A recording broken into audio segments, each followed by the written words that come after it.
বিপিএলে ফিক্সিংয়ের বিষয়ে এখনও ইন্টিগ্রিটি ইউনিটের তদন্ত প্রতিবেদনের অপেক্ষায় বিসিবি। আইসিসির নির্দেশিকা মেনেই বিসিবি সময় নিচ্ছে বলে জানিয়েছে বিসিবি পরিচালক ইফতেখার রহমান মিঠু।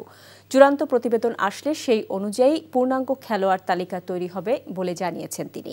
এছাড়াও এ ও বি ক্যাটাগরি থেকে অন্তত 2 জন ক্রিকেটার নেওয়া বাধ্যতামূলক করেছে বিসিবি। নিলয় মজুমদারের রিপোর্ট।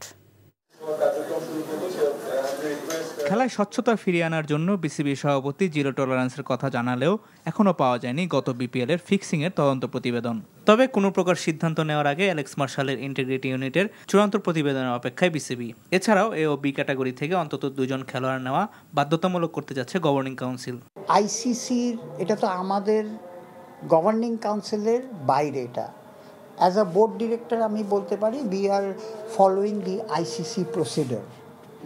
এখন যে আপনারা সবাই জানেন তদন্ত কমিটিতে হয়তো লোকজনের নাম আছে, এটা আছে।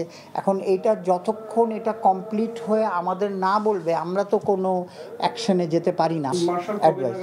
এটা এটা এটা এটা এখন পর্যন্ত আমি জানি না, এটা বোর্ড প্রেসিডেন্ট আর অ্যালেক্স মার্শাল উনি বলতে পারবে। আসন্ন আসরে থাকছে না আইএমজি, তবে ইভেন্ট ম্যানেজমেন্ট প্রতিষ্ঠান না থাকলেও গত আসরে আয়োজনের ঘাটতিগুলো এই আসরে কাটিয়ে তোলার কথা জানিয়েছেন এবিসিবি পরিচালক। ট্রান্সএশিয়া হচ্ছে দুবাই বেসড কোম্পানি, যারা আপনার এই যে সব Emirates cricket board, PCL, IL-T20 আরও অনেক জায়গায় ওরা করছে, যেটা আপনারা দেখবেন এখন IL-T20 করলে তাদের কোয়ালিটি অ্যান্ড দিয়ে দেখবেন এই।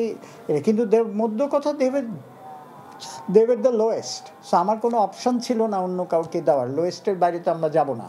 আগামী 26শে ডিসেম্বর সিলেট পর্ব দিয়ে শুরু হবে BPL. Niloy Majumdar, NTV news, Dhaka.